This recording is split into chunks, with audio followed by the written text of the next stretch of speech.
Look, it's a flood. The flood. It's flooding. Get away. Quick, we need to get to higher ground. Open the floodgates.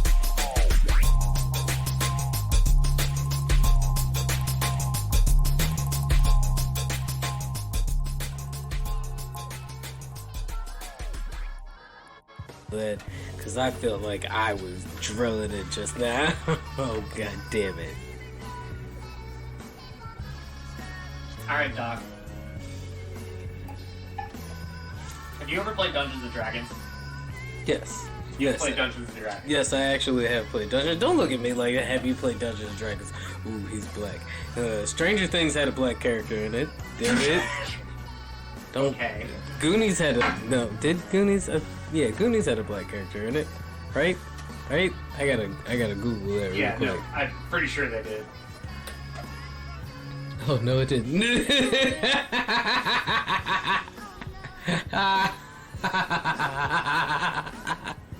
It's the 80s. I guess we'll give him a pass for that.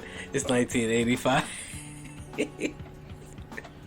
That would have been a little too woke. They did have like an Asian kid though. Just right? remember, Tu Wong Fu exists. I think it's up for debate that whether how woke Tu Wong Fu is. So one of my favorite random questions to ask people is, if you were to play Dungeons & Dragons, what 4 people would you want to play with? Like celebrity-wise? Living or dead historical figures, and then who would you want to be Dungeon Master? This is such a vague question because there's so many different avenues I could take this with. I know! That's why Like, I love it. maybe I want to run a campaign with like Napoleon, Alexander the Great, and Genghis Khan, and like just to see what kind of classes they would choose. Like, what if it turns you got out one other person to play with, and you got to pick your Ooh! You pick your team, I'll pick your Dungeon Master. Right? Homer? Like Simpson? No, The poet. yeah, like the Greek philosopher poet. No. So give me your team. Give me your team. I can't. Okay, Well, give me your team, and what kind of campaign do you want to run? Do you want to be like... That's my point. badass, Yeah. Like most efficient tactics available, this shit? Like, could you imagine what a dungeon campaign with, like, fucking Barack Obama, Donald Trump, and Joe Biden, and Hillary Clinton, and Kamala Harris would be like? We could ask an AI to do it. I actually kind of want to hear what that campaign would be like. Yo, who would be the dungeon master? Henry Kissinger?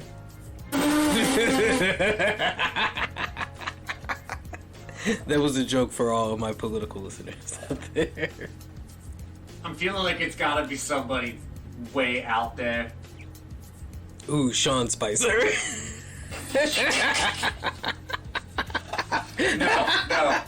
No. We're going to make Barack, Joe, Donald, Kamala all go full role playing. The Dungeon Master is Patton Oswalt. I'm only letting this rock because Patton would be so over enthused to fucking be the dungeon master for that. Oh god, I can't even imagine. Well, can you? Bill is walking around handing people snacks. Hey, you Well, guys. you know every campaign starts in a tavern. You guys. That one might thirsty? start in a brothel. That's great.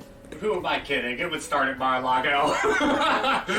Oh no, it would start in the White House Library. Where do you think the Coke came from? Anyways, you're gonna go with the efficient tactics available to you. I like how we're going. I like how we're going to completely glance over or just graze over the fact that I suggested that the Coke in the White House came from them having a major dungeon campaign. I mean, they glossed over it just like the Secret Service. We don't know who did it. It was Hunter Biden's dungeon campaign. Because, I mean, what's better than cracking Dungeons and Dragons, right? Sprinkle some hookers in? Can you imagine? Oh my god. Hunter Biden. Pays a bunch of hookers Hunter to Biden gets an escort. Or gets a bunch of escorts for a full weekend, and he's like, no, we're playing Dungeons and Dragons. It's smoking crack all week.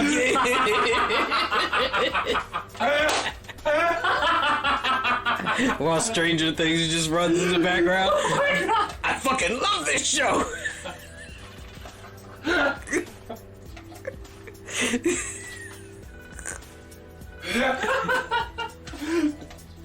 Listen, I'm just saying. This is why I love doing cold open. After Hunter Biden, the standards of presidential children are just gonna rise up and crash through. This is Doc. And Ziggy. And after Sasha and Malia, I think it's, perfectly fine to have a little bit of excitement in the White House, okay? What was, the most exciting thing Sasha and Malia did, right? Smoked cigarettes? Ooh. Go to so Ivy bad. League schools? Oh, no, they went to Coachella. Oh, yeah. And she smoked a joint. Hunter Biden is like, hold my beer. And Sasha's like, I don't know if I should. I don't know if I should. Barack is like, you get away from him. Dad, what do? Take this Newport. It's still better for you. Yeah, and go listen to The Flood with Doc and Ziggy, where we take our pop perspective Put culture in context. and make the mainstream make sense. Because if we don't make sense, we don't make dollars. Hello. That's right, it's your favorite weekly pop culture digest where we take the news happening around us and discuss how it is shaping the culture that defines us. And currently part of that is discussing what a dungeon campaign with Hunter Biden and Hooker because we are doing some of the videos where he's super cracked out. That's we live in a strange timeline. That a very I don't know if cracked out Hunter Biden playing Dungeons and Dragons with a bunch of hookers is the most insane thing. It's up there. I didn't ever think that we would exist in a timeline where Fran Drescher from The Nanny was making much more sense than 90% of the rest of the economic system. But here we are, right? But here we are, and some of the other stuff we got to talk about this week is Tom Holland is breaking the internet, along with getting some other things broke. The internet has asked a few questions for which Doc and I may have some answers. Keeping it on the trend of breaking the internet, the guy that brought us the dress that broke the internet is facing some serious charges. We're going to talk about the master reptilian race, maybe high-tech? But all that after we get into what you guys have been tuning into this week. This week's hit on the algorithm is What Was I Made For by Billie Eilish. Oh shit. Bust your oversized hoodies out And cry. Grab those This was a very tissues. sad sounding song. I was listening to It's it. time for new Billie Eilish. I was listening to this and I was like, oh, this reminds me of Regina Spektor. I love Regina Spektor, but she's so sad. AKA Billy, I wish that he didn't leave me. AKA, hey Billy, I'm in my feelings ish. Yeah, I feel it. It was great. Billy's got amazing vocals. I always love their production. Her and her brother do great work. But yeah, time and a place for Billy. It's like that dark academia playlist. You put that shit on when it's brooding hour. With the way this weather has been, it might be, that lamenting music just in your underwear. Just hot, frustrated, sad for no reason. After Zig provides us with this week's major hit on the algorithm, the thing that's been keeping y'all heads nodding, we like to take a trip back into time to And this see. week you gave me the number 63. To see what was really tripping back then, 63 years ago. In 1960. What had y'all toes? What had people's toes tapping? Not y'all. If we have listeners that was alive back in 1960, shout out to y'all for staying technologically savvy and all that. I see you out here listening to random obscure podcasts. That's dope of you. I appreciate all the listens. And this would be your first reminder to like and subscribe at the Flood Pod on everything. And that is on everything. But back in 1960, we looked at the top 5, and let's be honest, we didn't recognize fucking any of them. Mm-mm. And we listened to them. Not by name, for sure. And we listened to the 5 through 2. Made us question what was wrong with people in America in the 1960s. Listen, no, call them out by names. Call them out by names, 5 through 2, because, like, listen, y'all can go and find that we live in the age of information. Y'all can go find these songs and see exactly what we're talking about, because Mark Ding, Johnny Preston, Everly Brothers, Jim Reeves, y'all shit is whack. Yo, that shit was hot mid. Every single last one of them songs that was charting back then makes me wonder what the fuck was going on in 1960, except for number 1. The theme from A Summer Place. You didn't recognize that by the title, did you? No, did no, you? I didn't recognize. But once that melody came in, baby,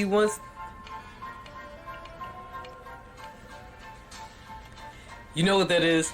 You know what I feel like a lot of it is? 1960, I feel like that was before they was really letting black music chart, right? And you had this, classic Americana shit right here. It sounds like a Norman Rockwell painting. That's exactly what I was about to say. It really does, though. It really sounds like a Norman Rockwell painting. Yeah. This is what was, getting the toes tapping back then, right? And, of course, no disrespect to a theme from A Summer Place. That shit is a bop. Yep. But, come on, man, that's not making my summer jam. Nah, that's the only one that floats. That's not making. That's only because that's not making my summer playlist. Like media. Yeah, it's ubiquitous at this point, right? As like that dream. People are like, I don't know any Mozart. Yeah, you do. I don't know any Beethoven. Yeah, you do. You just don't know Beethoven. Yeah. Nah. There's a couple of artists like that. I mean, listen, maybe that'll be how it is for Billie in the future, right? But as of right now, I'm sure that single is getting ready to do numbers. God, what was I made for? Is it God?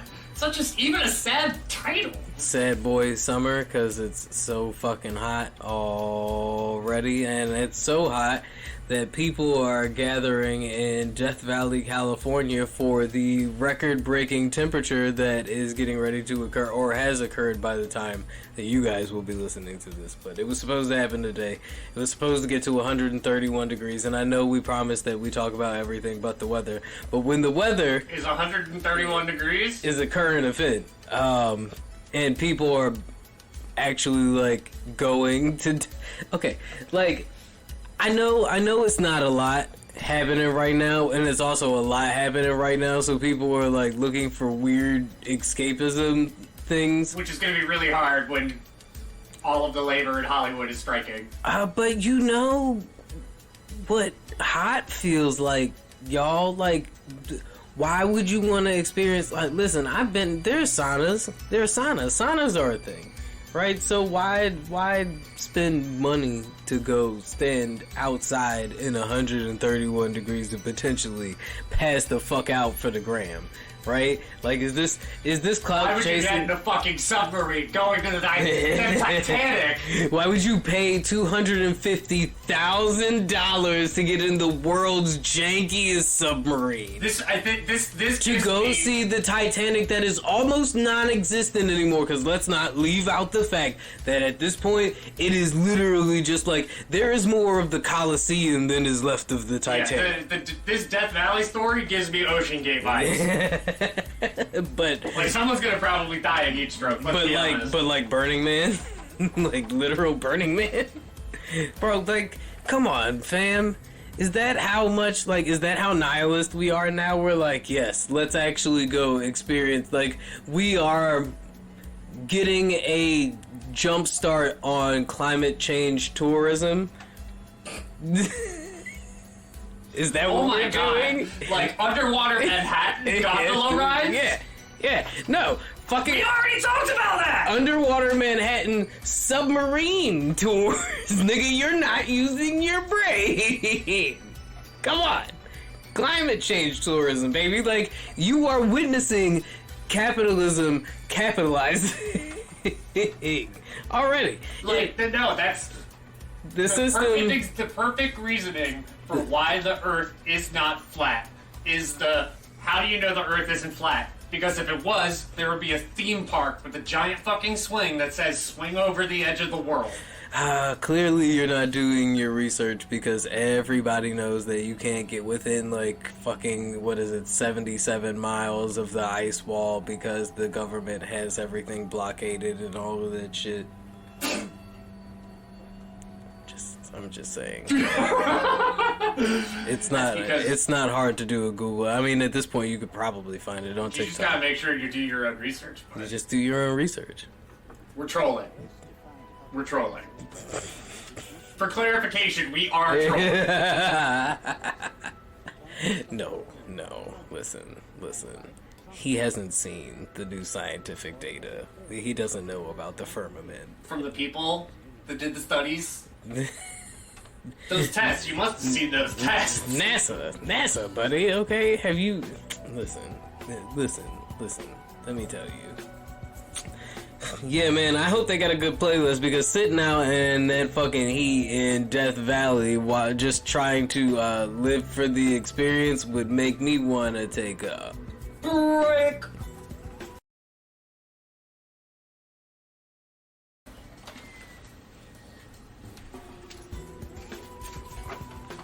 Okay, let's talk about our favorite thing. Welcome back. Welcome back. Let's talk about our favorite thing. Eating the rich. Delicious. You know what else was delicious? That speech Fran Drescher gave. Whew. The nanny had some words. Words where she announced as head of the Screen Actors Guild, that's the union, the labor union behind Hollywood's actors, it would be going on strike, as well as the writers. SAG-AFTRA, which is short for Screen Actors Guild American Federation of Television and Radio Artists, is an American labor union representing approximately 160,000 film and television actors, journalists, radio personalities, recording artists, singers, voice actors, internet influencers, fashion models, and other media professionals worldwide. This is not good. Well, I mean, listen, it's not good for the system because that is a lot of careers that I did not think were under SAG-AFTRA. That's a lot of motion that's getting ready to not happen on top of the writers.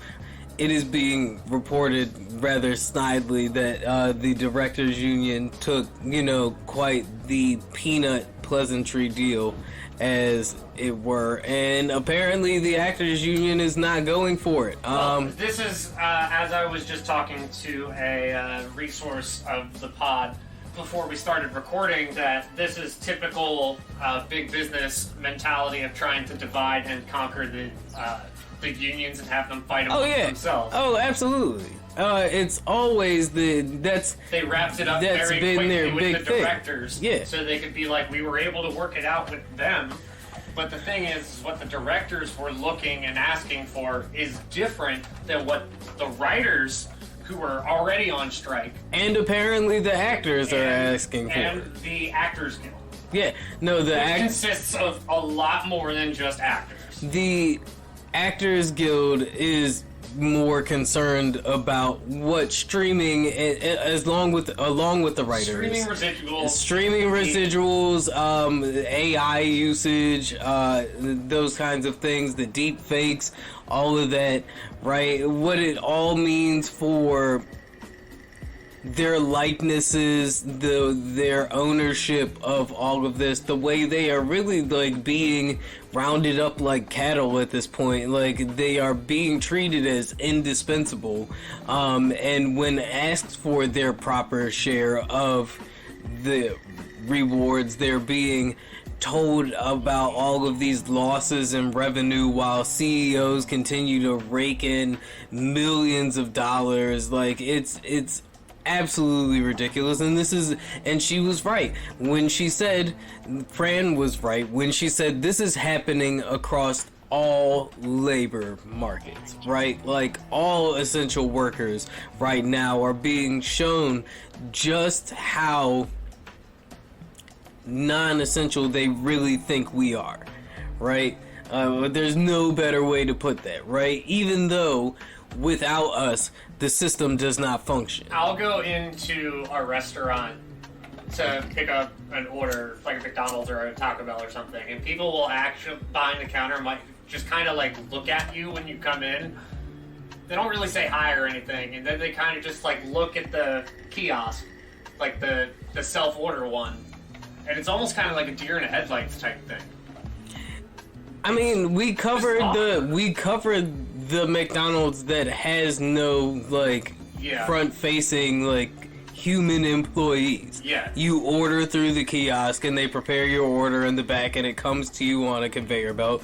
You don't have to interact with people, right? Like they are like beta testing this shit, and they're doing it with one of the first places they're trying it with is media, Hollywood, right? Like we are not very far from them trying to give you a VTuber host, dog. Like please believe that they are watching to see how successful that shit is with Twitch and with Kick and all those like new burgeoning just huge media spectrums, right, that are coming up. Like they are paying attention to what you guys are paying attention to, and they will figure out a way to capitalize and monetize on it, right, and sequester it so that they are in control of. I mean, that's what they did with the internet.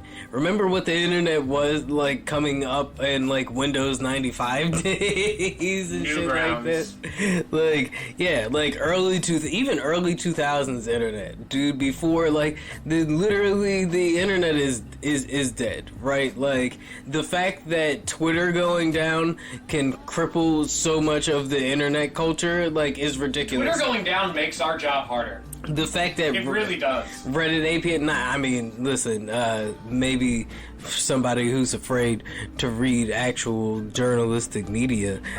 Excuse me, I have 6 articles for you. Today, he says. He comes with receipts today, he says.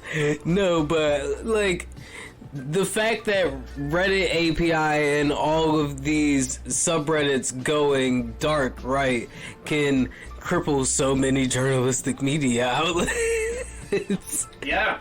It's absolutely fucking insane. Like, no, the internet is like 5 websites, bro. Like, it's crazy. It used to be like this huge marketplace of ideas where all of these little niche communities could hide in their little corners, right? But you have to find them now through one of the 5 major websites, right? Yeah, and the content is heavily filtered through the TOS of whatever website or app that you're choosing to view it from. It's just, and you know, Facebook does what Facebook does best, right? And it just did it with Twitter, where it gobbles up any competition because the fucking capitalistic system it continues to allow for that kind of shit. Threads right? is way more pleasant though.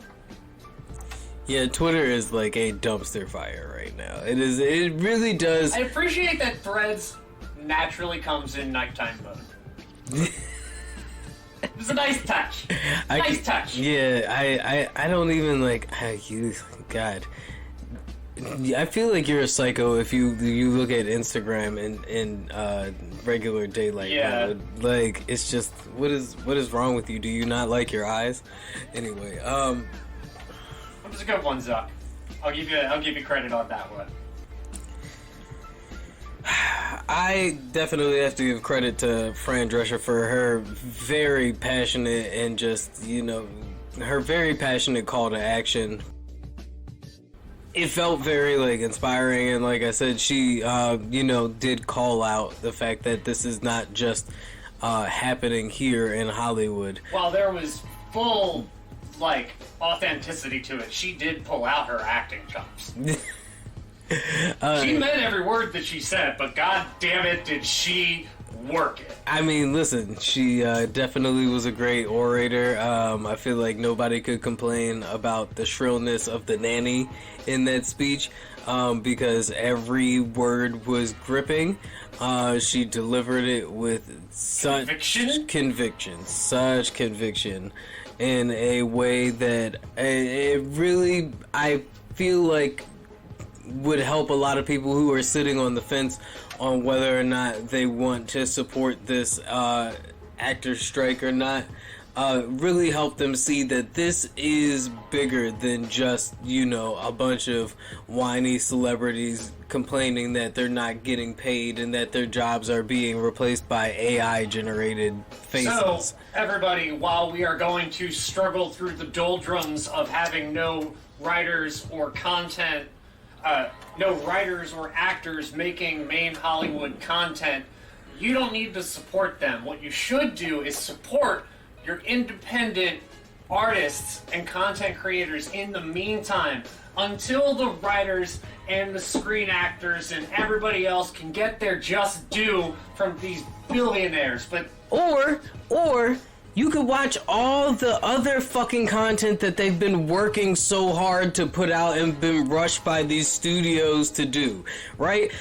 We've talked about the phenomenon of there being this abundance of content, that there's literally so much content on Netflix that you could start as a baby and not watch all of it in an entire lifetime, dog.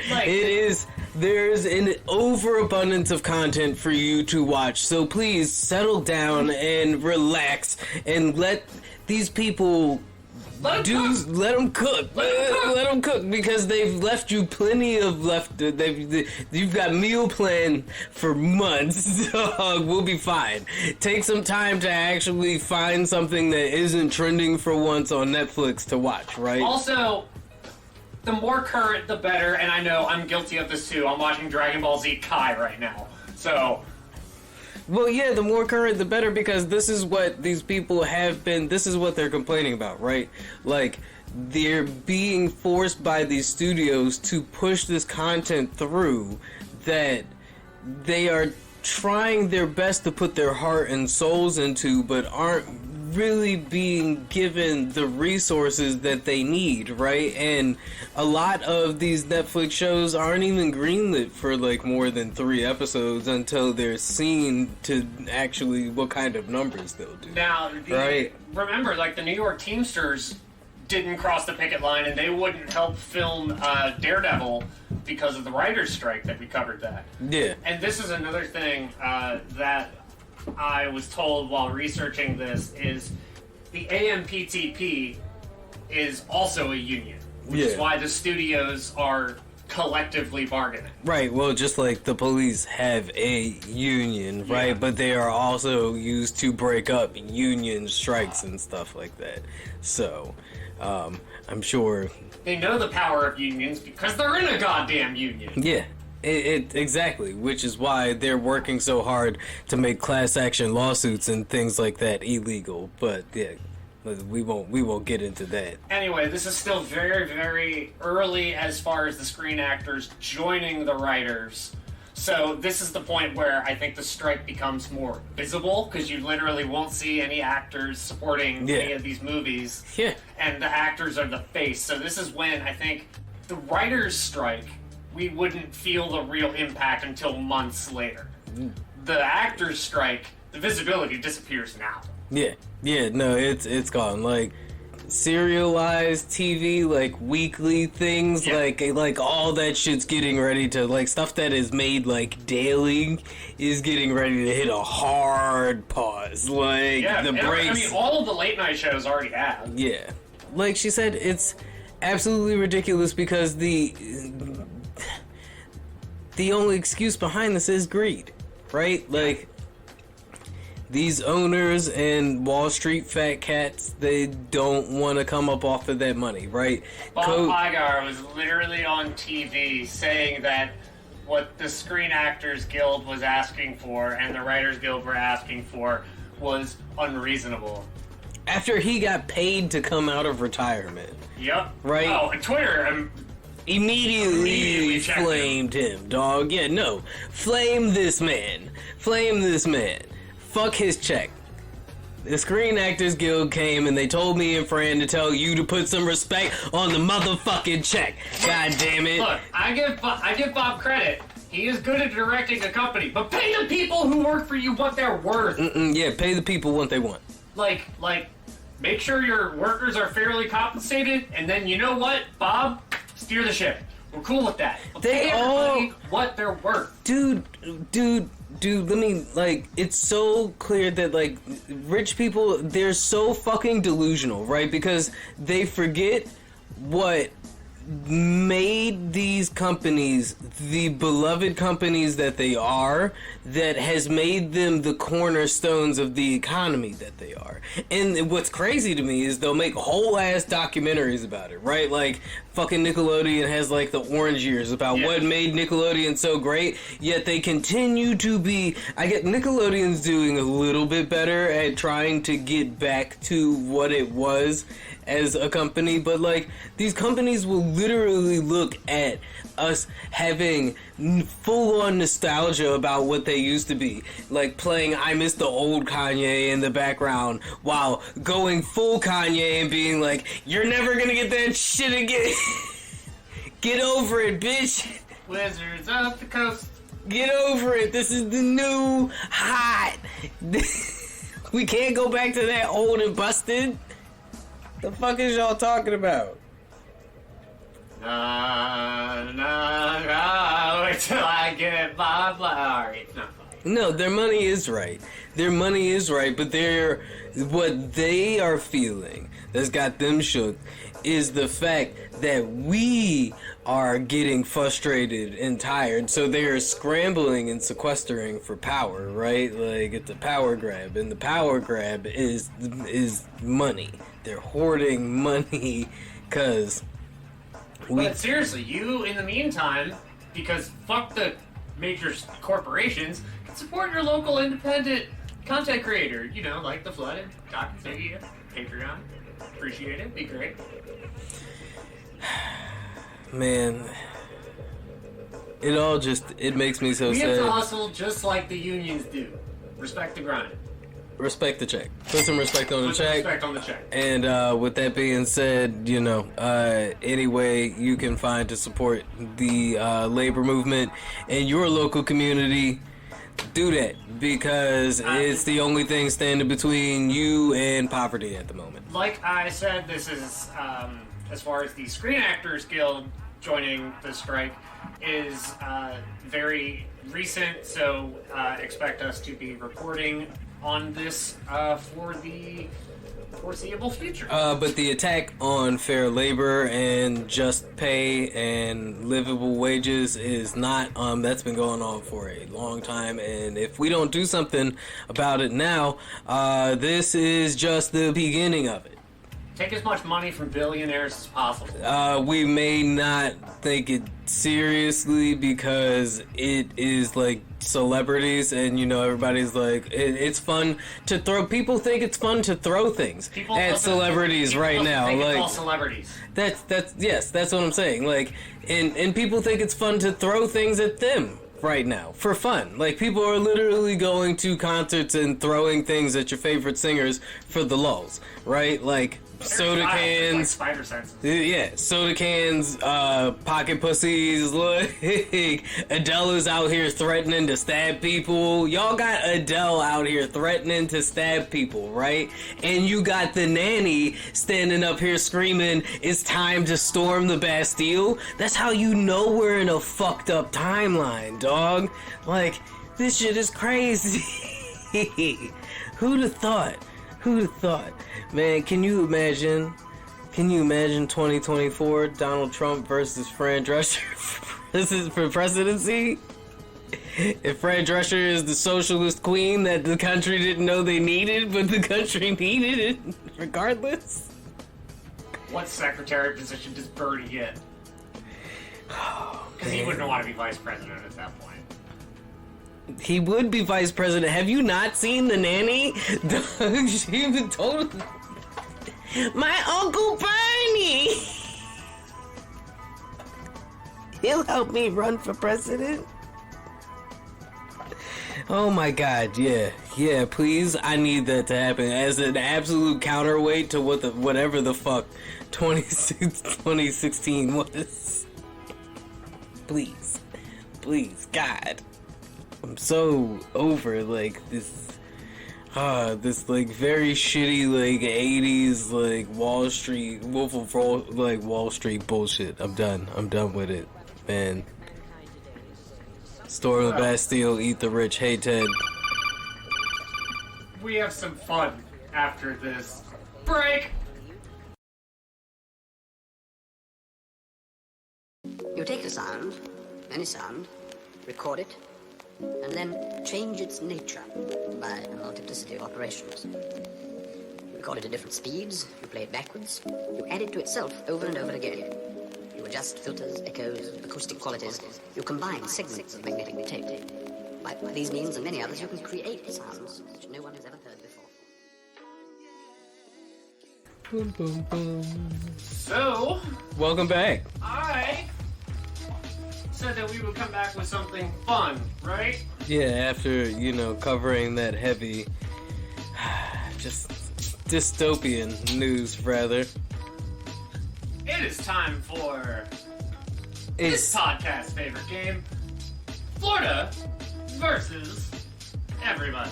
Look, up in the sky. It's a bird. It's a plane! Florida man's Making this the most Florida story of the week. A staple bit of ours. This is where I find headlines from Florida or everywhere else. And Doc has to see if he can guess if they are from Florida or anywhere else. Bonus points if he can guess where it is from. Let's shoot for it, Zig. Let's You get. ready? I'm ready. Drunk man claiming he's Mick Jagger arrested for picking fights in a diner. This sounds like some Florida shit. This is Florida. This ding, ding, ding. Yeah, no, come on. Mick Jagger in a diner? Come on. Yeah, absolutely. According to Naples police, 59-year-old Eugene Bingham was drunkenly picking fights at Ocean Prime on 5th Avenue Sunday night. Are you telling me I'm not? Are you telling me I'm not? Diners said Bingham was drunk, disruptive, and aggressive. Do you know who I am? One woman flagged a Naples police officer and said, "A drunk male in a red shirt is yelling at people claiming he is Mick Jagger." That man over there, I don't know. He might be on something. Officers tried stopping Bingham, but he charged right into an officer. That's when Bingham landed on his buff on the sidewalk, according to the arrest report. Bingham told the officer, "Don't fuck with me, leave me the fuck alone." Don't fuck with me. I've done enough horse tranquilizer to put down an elephant. You're gonna need more than a taste, I promise you. Officers did not leave Bingham alone, instead arresting him for disorderly intoxication and battery on a member of law enforcement. What? While Bingham's mugshot... They didn't beat this nigga ass? While Bingham's mugshot was not available on the Collier County Sheriff Office's website, we attached a picture of Mick Jagger. I don't think Mick Jagger appreciates any of that. So, you were 1 for 1. Do you think he had sympathy for the devil? I don't think he got what he needed. Alright. And that was not satisfaction. Next article. A deputy mayor is under fire after being caught red-handed spray painting graffiti. The deputy mayor? Yes. This was not Florida. This was not Florida. This sounds like some Tennessee shit. Wrong continent. Ooh. Give me one more guess. Ooh. Was it Latin America? Was No. it South America? No, this was not in South America. Huh. This was European. This was some European shit. You're getting warmer.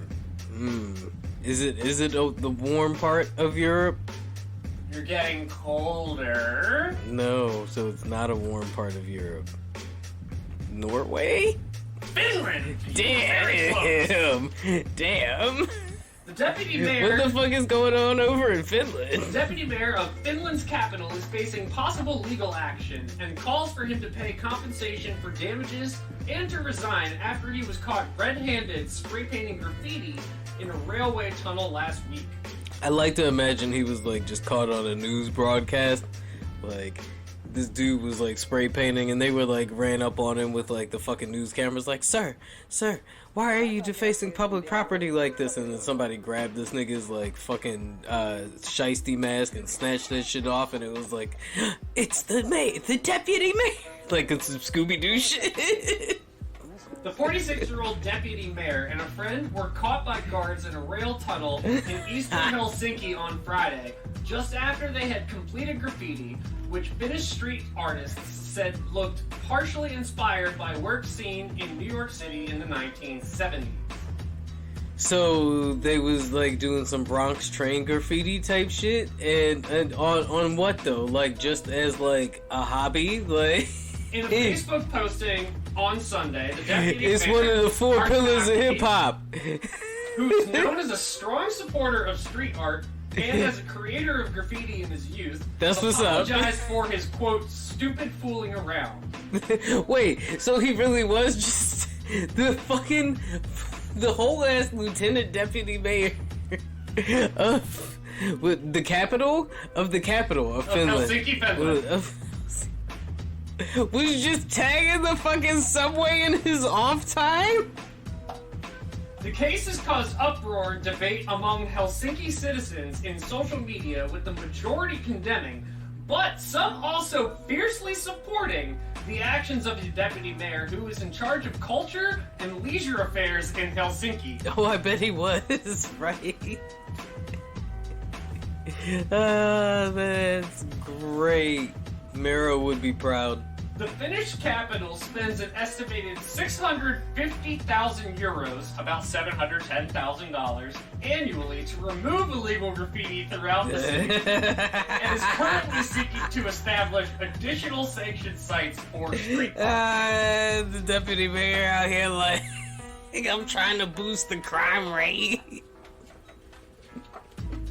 He's probably running some fucking like money laundering scheme through that shit too. Like, oh, that's great. That was great. Who would have thought? Shout out to Helsinki. Wildlife officials search for a wayward sea otter, harassing surfers and kayakers. Sea otter? Sea otter. I'm gonna go ahead and say this is not Florida. This is not Florida. No, I knew it. Would you like to take a guess of where it is? Montana. Montana is a landlocked state.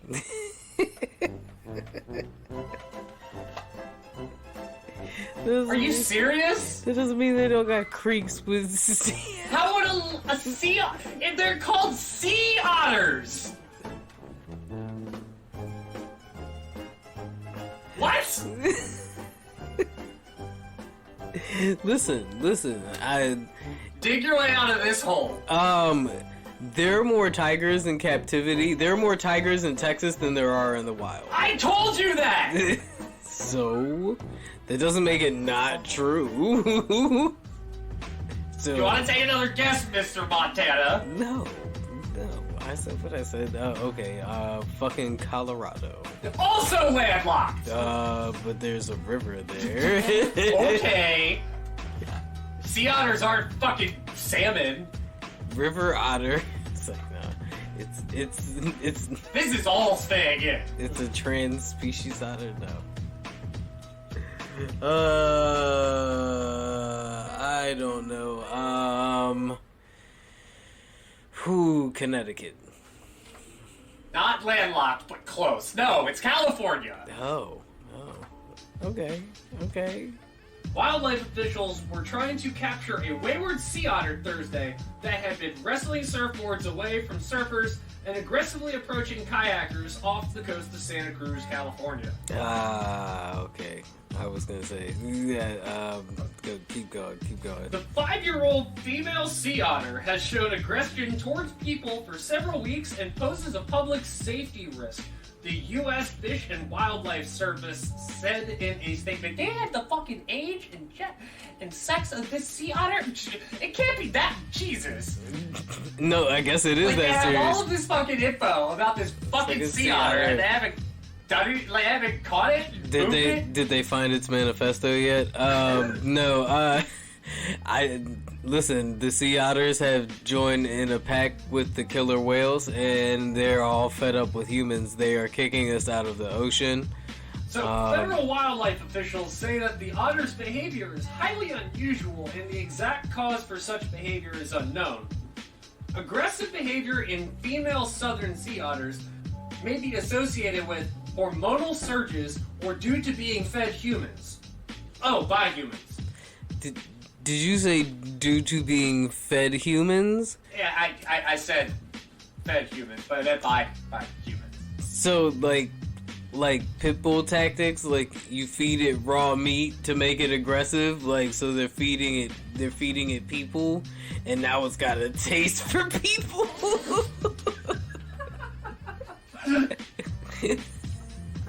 This is a C-list horror movie waiting to happen. Breeding sea otters from the sea. People eating sea otters. Oh god. Oh man eating sea otters.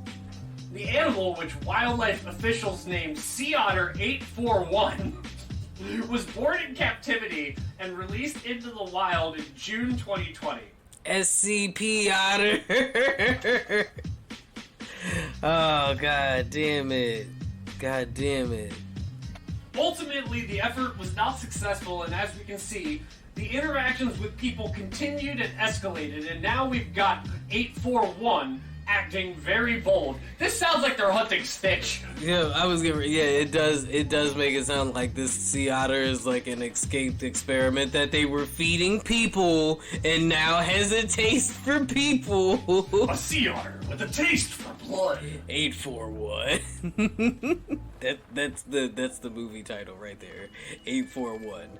And it's ambiguous, so you have no idea what you're buying tickets to, and it just turns out to be like a very, very bad knockoff of like Sharknado or like Jaws, right? It's like we need the animal Jaws with the sea otter. We need the animal to listen to its natural survival instinct and have a healthy fear of people so it won't approach it. Yeah, this sounds like a mutant sea otter. Yeah. This really sounds like a fucking T-virus waiting to happen. Then I guess you shouldn't have fed it all of those people then. Now look what you started. Next one. Man shot roommate after accusing him of eating the last Hot Pocket. Florida. No. Russia. Kentucky, Russia. And all of the others, like, they had a reasonable length to the article. This is literally like 2 paragraphs. It was the last Hot Pocket. Kentucky's largest city is facing criminal charges after allegedly shooting his roommate during a dispute over a Hot Pocket. Clifton Williams, 64, was arrested on assault charges after he accused his roommate of eating their last Hot Pocket and attacked him, shooting him in the buttocks. Damn, he shot that nigga in the ass over the Hot Pocket, though. Listen. My brother and I haven't fought a lot, right? Like, we've actually had, like, a pretty healthy relationship as far as, like, brothers go. But one of the only times we did, like, get into a fist fight was over the last toaster strudel in the house. But those toaster strudels are so good. The Pillsbury Doughboy ones? I totally get it. Is what I'm saying. I totally get it. Especially if it wasn't your Hot Pocket. Like, maybe it was like, you know, one of those roommates that's like constantly eating your food and you look, Gary, I told you, all you've got to do is put in on the grocery bill and I'll get enough for both of us, but you can't keep eating my food because I'm meal planning right now. You know, I'm like keto, so actually, Hot Pockets, they're like my cheat meal. And when you eat that, I feel disrespected. And the next time you do it, I'm really it's gonna make me react badly. And, you know, that's exactly what happened here. Next one. Man slaps woman with a slice of pizza during an argument. Oh, I'm glad you cleaned that up, because I was like, whew, okay, that was heavy to just come in there, like, with a slice of pizza during an argument. That sounds like a New York or a Chicago thing. This is Florida. This is Florida, actually, huh? Okay. Florida man is facing domestic violence charges after allegedly slapping a woman in the face with a slice of pizza. Well, okay, depending on how hot that slice of pizza was, I can see the domestic violence charges. When police arrived, 39-year-old Ortelio Lazaro Alfonso outside the home... Sounds like a guy who would slap somebody with a slice of pizza. Listen, I'm just... According to a probable cause affidavit, Alfonso said they got into a verbal argument with the woman. Over what? Over what? What could you be possibly arguing about that would lead to you slapping somebody, like, just full, like, how mad do you think you would have to be to slap somebody in the face with it? Is there anybody you can think of right now that you would slap in the face with a piece of pizza if you could? Well, Debbie let us know in the comments. Woman, she told them Alfonso slapped her on the left side of her face with a slice of pizza after an altercation over disciplining. Over disciplining? Yup. Children? Not specified. That makes this so weird, dude, because, like, what if their whole time, like, having, like, a fucking, like, BDSM Police discussion? States that her shirt was covered in pizza sauce. Oh my god. As well as her collar and some in her hair and ears. You know what? I'm on Italian name sounding guy's side here. This lady sounds like a Karen. When deputies entered the home, they found pizza sauce on the walls and ceiling. I feel like it takes a joke or two to, like, have a piece of pizza in there. Is it better if he had the pizza in his hand already, or he walked over to go get the slice of pizza and then came back to slap her in the face with it? Alfonso said he threw the slice of pizza at the woman, but did not place his hand on her. This is I'm not touching you. I'm not touching you. Is it worse for him to throw the pizza at her or to slap her in the face? I personally feel like if you slapped her in the face... It's definitely worse to have the pizza, palm your hand, and slap with... Oh, is that how you see it? Because I see it like you grabbing the pizza by the crust and then, like, whap, like, whipping it across the Oh, no, slab. if I'm thinking slap them with pizza, I'm thinking, like, pizza, palm your hand. Nah, I'm thinking, like, pistol whip style, like, you go catch this... Psh. Like, either way sucks. Like glove, like white glove style. Like, how dare you? Like Alexander Hamilton, the not Lin-Manuel Miranda version. Yeah. You spank your children? How would you feel if I spanked you with this pizza? Last one. Man caught with gopher tortoise during gasoline theft spree. I'm sorry, what in the Man Bear Pig did you just say? Man caught with gopher tortoise during gasoline theft spree. So, is a gopher tortoise some kind of mythical creature that leads you to gasoline when you are on a theft spree? 2 Florida men. Fuck! You might as well just keep reading the story now. Womp womp. There's your freebie. 2 Florida men. 2 Florida men were on a mission as gas prices are still on the fritz. The men traveled to Love's truck stops throughout Florida. Hold on. Can I just say that, first of all, you started this with they were on a mission. Also, Love's truck stop totally sounds where you get a magical item called a what? What was it that again? Did you a goose moose? Gopher tortoise? A gopher tortoise. I can offer you this goose moose or this gopher tortoise. The gopher tortoise will lead you to infinite gas supplies. The goose moose. Well, don't get me started on that guy. Corporate Love's travel shops sent an advisory to stores that a white Dodge Ram 3500 and a white Chevy Silverado were involved in counterfeit credit card fuel purchases. Okay, so they out here snitching on people. They are not a place where you get magical items from. Check. When a deputy arrived at the gas station, he saw the Dodge Ram in front of an air pump. He was met by Antonio Medina, 37. The deputy asked Medina if the truck belonged to him, and Medina said it did. The deputy looked around the truck and found a gopher tortoise in its bed. He called the Florida Fish and Wildlife Conservation Commission to handle the misplaced tortoise. Further investigation found that Medina carried a counterfeit credit card in his wallet. Bro, what the fuck is a gopher? I'm looking this shit up now. Oh, it's just a regular ass tortoise. Okay, alright. Who would have known? I would have thought that would have been something like all special and shit. Nope, it's just a regular ass tortoise. So did he? The cops didn't do anything about the tortoise. He just legally. Yeah, I was gonna say. He just had a tortoise. He just had. As he was stealing gasoline. Had a tortoise with him the whole time. This headline should say, Florida man caught during gasoline theft spree with gopher tortoise in the trunk. To be accurate. The headline makes it sound like he stole a tortoise. He clearly did, or he might have, but the cops had no probable cause for the tortoise. Yeah, I was gonna say that was gonna be my next question was, did he steal the tortoise? Damn, that's crazy.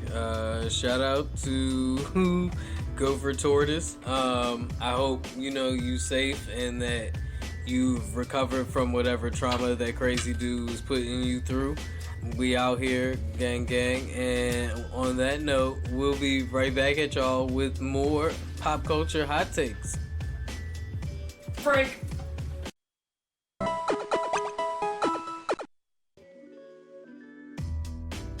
Welcome back, and Welcome back.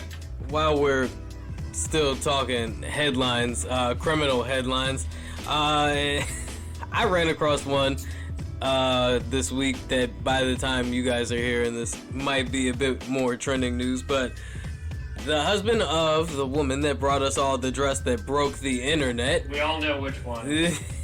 No, which one was it? Zig, which one was It was black and blue. Was it black and blue for you? Because as I am currently looking at this dress, it is white and gold, and I am astounded because that woman's husband is now being charged with attempted murder after what is an alleged 11-year campaign of domestic violence and abuse against his wife. After what is allegedly an 11-year campaign of domestic violence and abuse against his wife. All culminating in a moment last March in which he allegedly attempted to kill her by pinning her to the ground and compressing her neck. If she did die, would she be buried in that dress? Hashtag something offensive.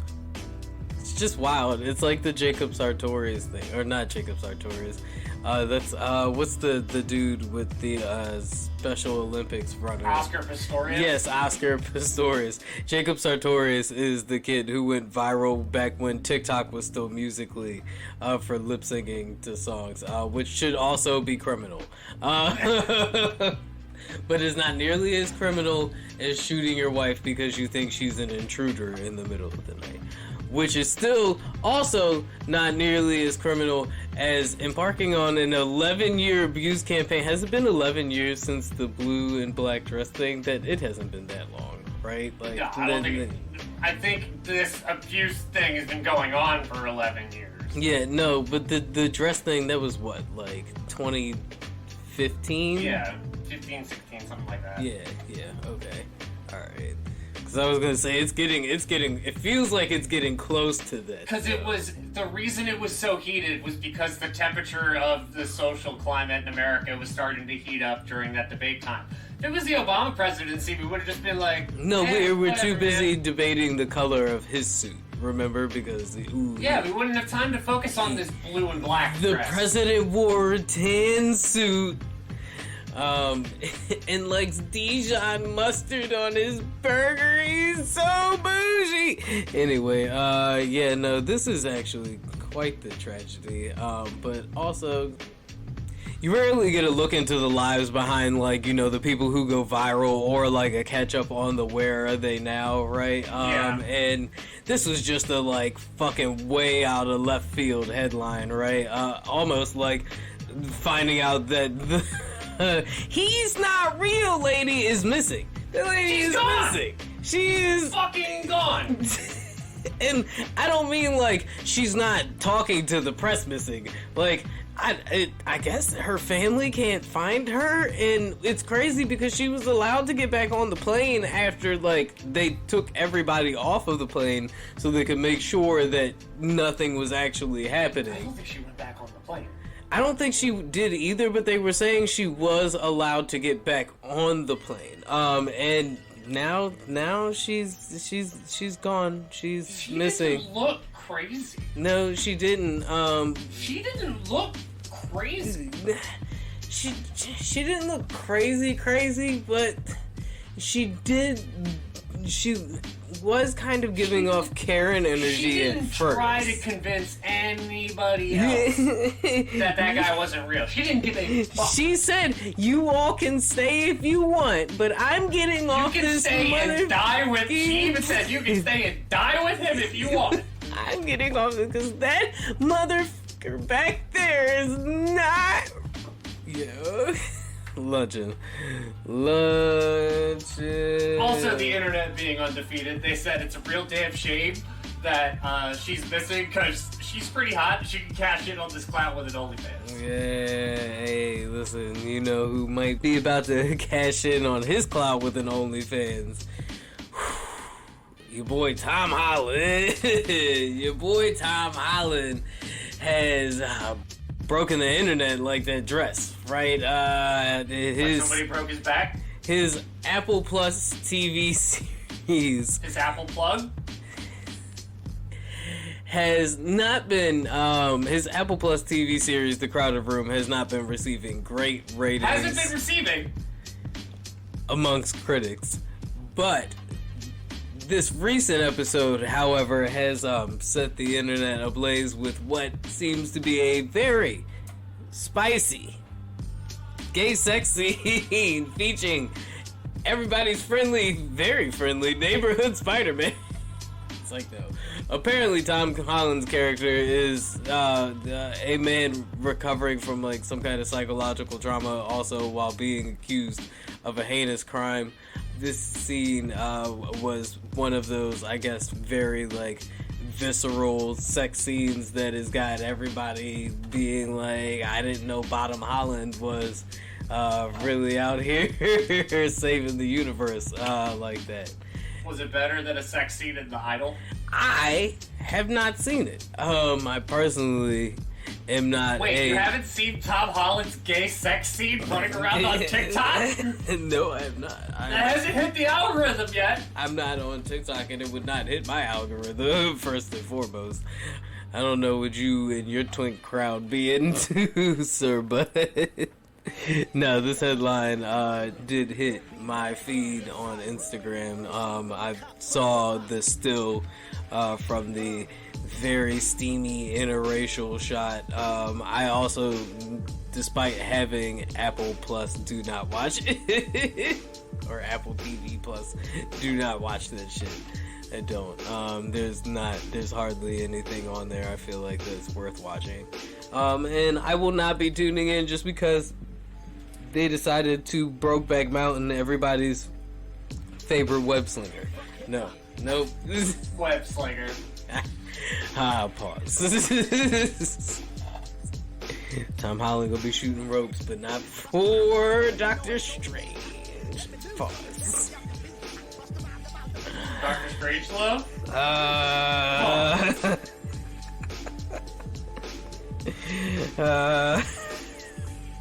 Ezra Miller could never. Goldfinger. Pause. Ezra Miller is sitting back there like, damn it could have been me. And Timothy Chalamet is just sitting back like, well done. You wish you were. Well done. Well done. In a world full of Ezra Millers, be a Timothy Chalamet. Or a Tom Holland. You know, he still got some diet at the end of the day. There was that wild thing where it was like, oh, he's doing this to get back in Zendaya. And I'm thinking to myself, I'm like, how is it getting back in Zendaya? Right? It's also such a petty idea that, like, he would be so butthurt over her doing, like, a scene in a movie that he would go get bottomed out like that. Like, I don't know. This is a weird way. That's supposed to make Zendaya jealous? Yeah, because this is a really weird way to get back at your lady. Be like, oh, you just got a threesome with 2 dudes on camera. All right, well, let me have a twosome with a dude on camera. Yeah, a twosome. I feel like we'd be amiss to not discuss Microsoft and Sony coming to a 10-year agreement over Call of Duty, though, right? Negotiation of labor? That's really what it sounds like. It sounds like a collective bargaining agreement. I mean, amongst the, Microsoft acquiring Activision, right, and all of its properties, I think it really is in the best interest of the market to keep that title specifically, open to both. Xbox, yeah.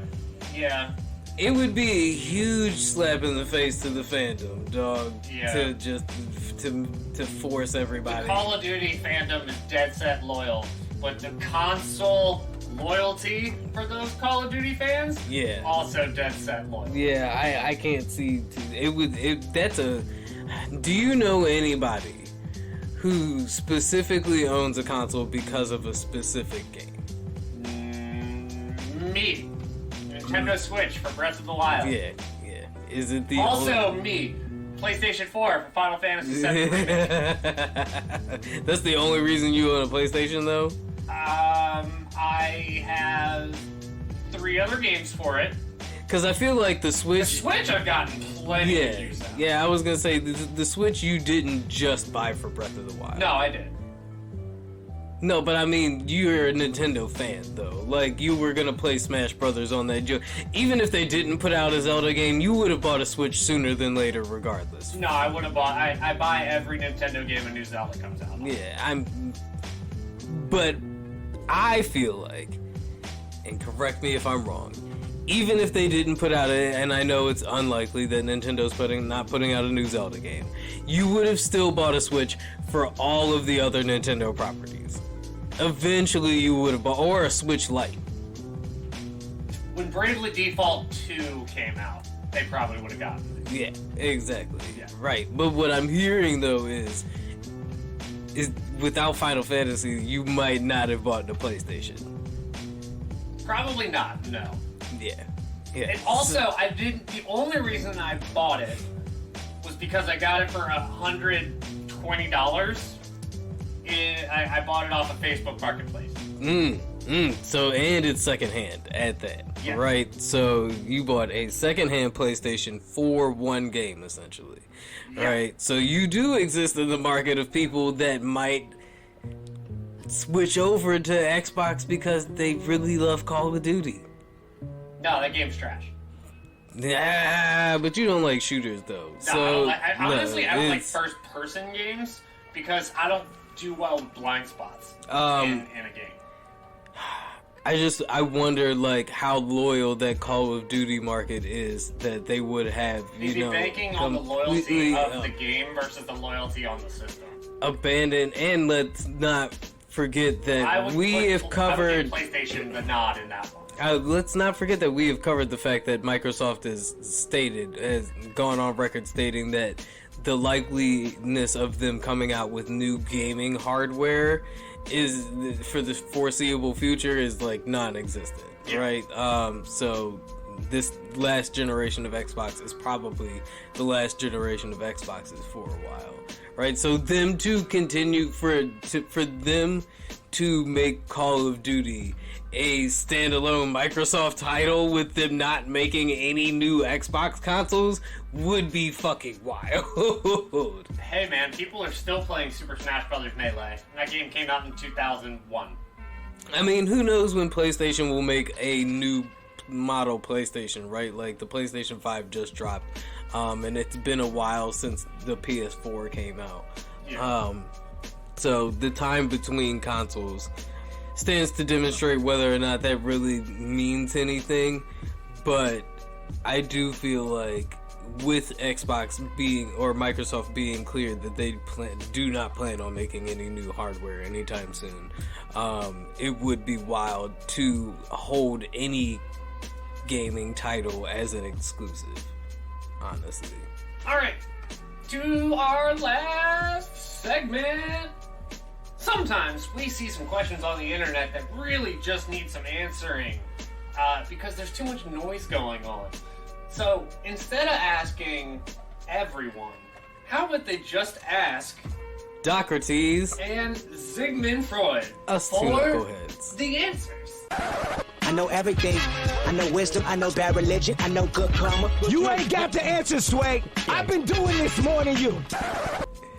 And let's get into this week's first question. So, the one question that really piqued my interest was, what would be terrifying if it was 10 times larger?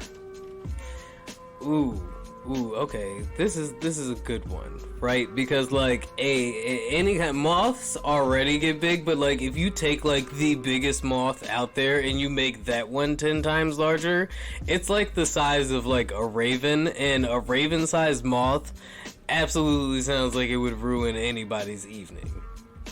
I came up with a good one. Garden labyrinths. Oh yeah, that like so like a corn maze. Like a corn maze. Make Yeah. that shit 10 times larger. That's so unnecessary. Like that sounds like a German fairy Sounds like Alice in tale. Wonderland. Yeah, it's not a German fairy tale, but it does sound like a German fairy tale waiting to happen, right?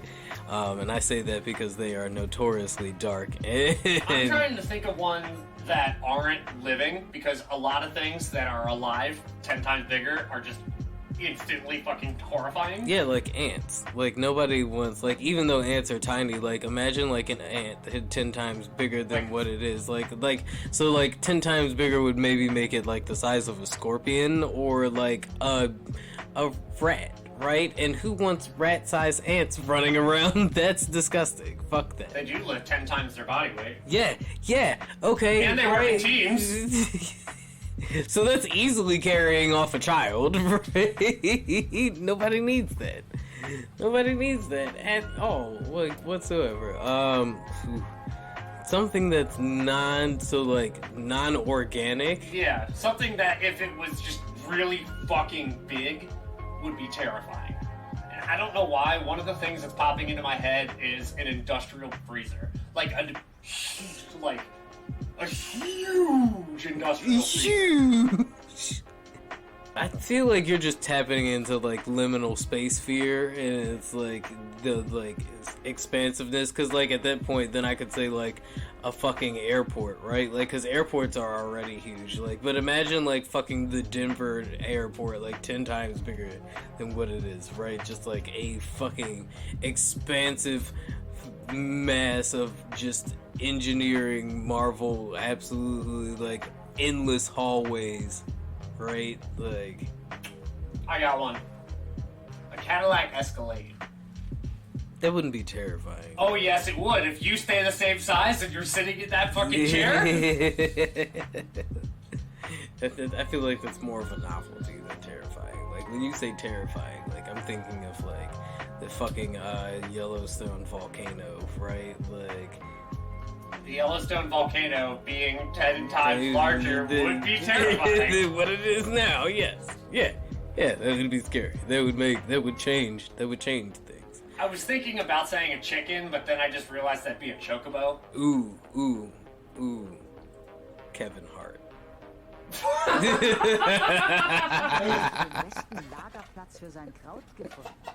The Rock, for that matter.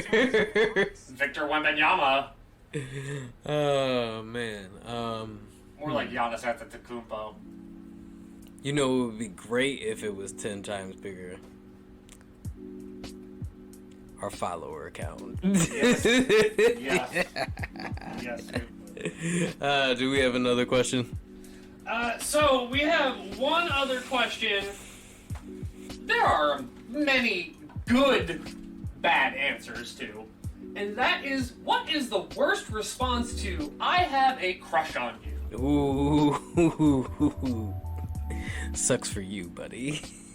One I thought of was why. I mean, there's a lot of just like 2 to 5 word answers that could like crush a high schooler's like everything. Have you told your therapist? Cool, I don't. Cool story. Cool story, bro. Especially if it's a girl. I swiped left. Yeah, no, like all the ones I'm thinking of are just like super cold, super straight to the point. I mean, obviously, it asked for the worst responses to that. Unless you just go something like completely off the wall, and someone's like, I have a crush on you, and then you're just like, yeah, I have a lampshade made out of human skin.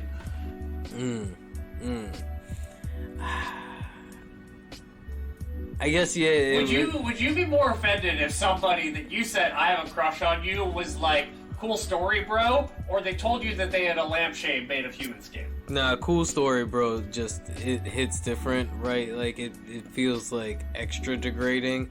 I feel like... Ooh, I have said this before on the pod, but if somebody told me to kick rocks, like, that would really... Especially after I told them I had a crush on them, I would be devastated. Kick rocks, loser. I don't know why, but that feels really hurtful. Kick rocks, nerd. I have a crush on you. I have cancer. Like, damn, okay. Oh my god, the scene from Family Guy. Tom Hanks, I have AIDS. Peter. Oh god. Yeah, no, I'm trying to think of what, like, another good, like, just awful response to I have a crush on you would be. Like, I have a crush on you. Your princess is in another castle? I have standards. Jesus. Awful. Well. You know what shouldn't be awful, though? Buying all of your Yu-Gi-Oh, Pokemon, Magic the Gathering, Flesh and Blood, board games, card game supplies at tokenrpg.com and using the promo code Ziggy to get 10% off of your order. Us doing the promo drop before me saying that none of this is normal is just another reminder that none of this is normal. And this is your umpteenth reminder to follow us at the FloodPod on everything, and that is on... everything, and on everything. We will see you all next week. Look, it's a flood! It's flooding! Get away! Quick, we need to get to higher ground. Open the floodgates.